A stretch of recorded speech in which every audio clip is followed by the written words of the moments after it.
Hai, Assalamualaikum. Apa khabar pelajar-pelajar cikgu? Diharapkan semuanya dalam keadaan sihat ya. Terima kasih kerana masih setia di channel Cikgu Ina. Nak tahu apa yang nak cikgu kongsikan? Jom.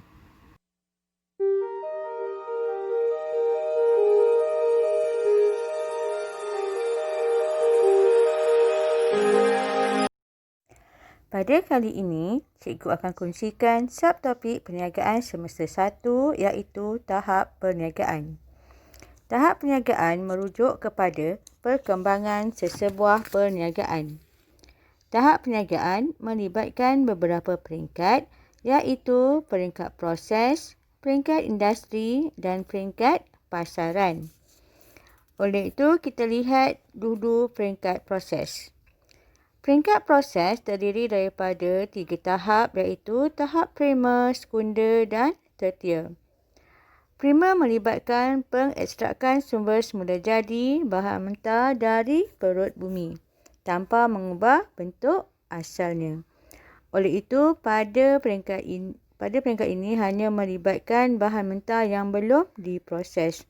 Oleh itu, pengeluaran tidak boleh digunakan secara langsung oleh pengguna dan perlu diproses terlebih dahulu. Aktiviti perniagaan akan memberikan nilai tambah terhadap hasil yang diperoleh pada peringkat seterusnya. Contoh aktiviti perniagaan pada tahap primer ialah pembalakan, perladangan, pelombongan, penternakan dan penangkapan ikan laut. Kita lihat semua aktiviti perniagaan pada tahap primer melibatkan aktiviti sumber bahan mentah yang belum diproses. Bagi tahap sekunder pula, ia melibatkan pemprosesan bahan mentah. Pada tahap ini, aktiviti tambah nilai telah dilakukan. Contoh aktiviti memproses getah cair.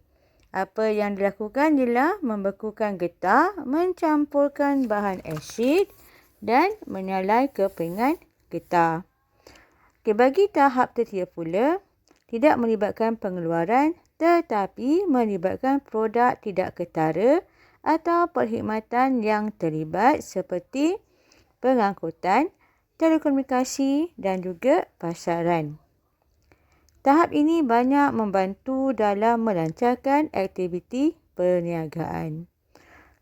Untuk peringkat kedua pula melibatkan peringkat industri yang terdiri daripada tahap huluan dan hiliran. Tahap huluan merujuk kepada perniagaan yang terlibat dalam perniagaan jenis ekstraktif iaitu mengekstrak bahan mentah daripada perut bumi. Perniagaan ini membekalkan bahan asas manakala barangan boleh dijadikan input bagi peringkat seterusnya.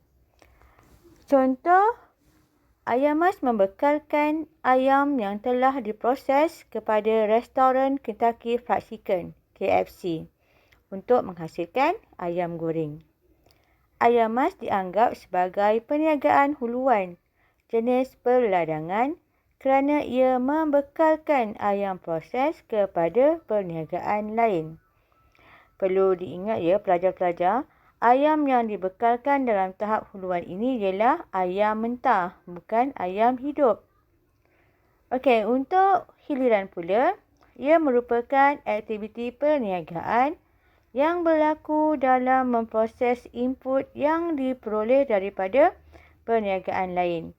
Dijadikan barangan siap atau barangan separa siap yang boleh dijualkan kepada pengguna akhir dan industri.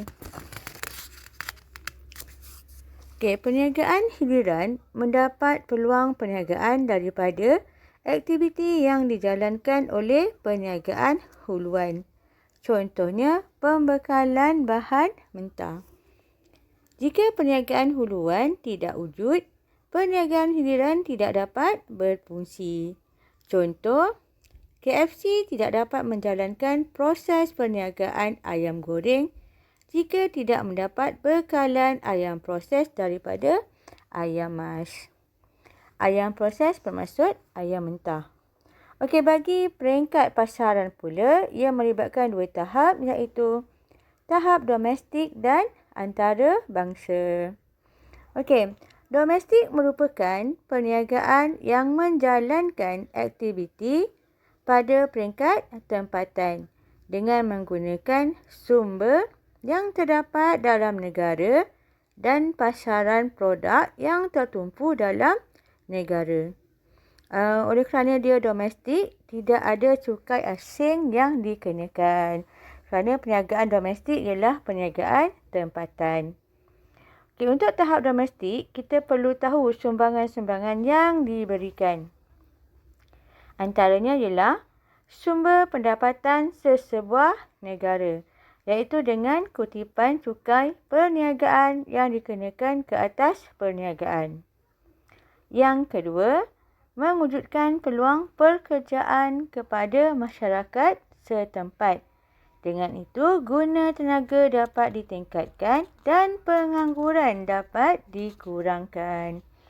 Dan yang ketiga ialah membangunkan modal insan, iaitu merujuk usaha meningkatkan kemahiran asas kepada pekerja tempatan melalui pengalaman khusus dan pemindahan teknologi kepada pekerja melalui pekerjaan. Okey, untuk yang terakhir bagi peringkat pasaran ialah tahap antarabangsa. Antarabangsa ialah perniagaan yang terlibat dalam kegiatan ekspor atau pelaburan langsung di negara lain dengan maksud lain, memasarkan keluaran ke pasaran luar negara. Kenapa ini boleh berlaku? Jawapannya ialah pasaran tempatan yang tepu menyebabkan firma terpaksa beralih ke pasaran luar negara dalam usaha mengembangkan perniagaannya. Apa yang dimaksudkan dengan tepu? Tepu bermaksud perniagaan yang sama jenis telah tumbuh dengan banyaknya di pasaran tempatan, menyebabkan tiada ruang dalam pasaran tempatan dan terpaksa berpindah ke pasaran luar negara. Bagaimanapun, untuk masuk ke pasaran antarabangsa mempunyai banyak cabaran yang perlu ditempuh. Salah satunya ialah firma terpaksa bersaing dengan pasaran tempatan di negara yang dipilih. Contoh seperti Proton.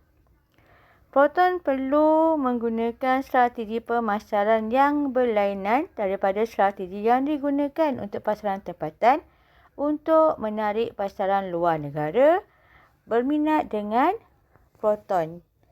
Okey, itu saja untuk perkongsian bab tahap perniagaan. Semoga dengan perkongsian cikgu tadi membantu pelajar-pelajar lebih memahami dan dapat mengulang kaji pelajaran dengan berkesan. Sebelum berpisah, jangan lupa like, share dan subscribe channel Cikgu Ina. Semoga berjumpa lagi pada pelajaran yang akan datang. Terima kasih semua. Bye.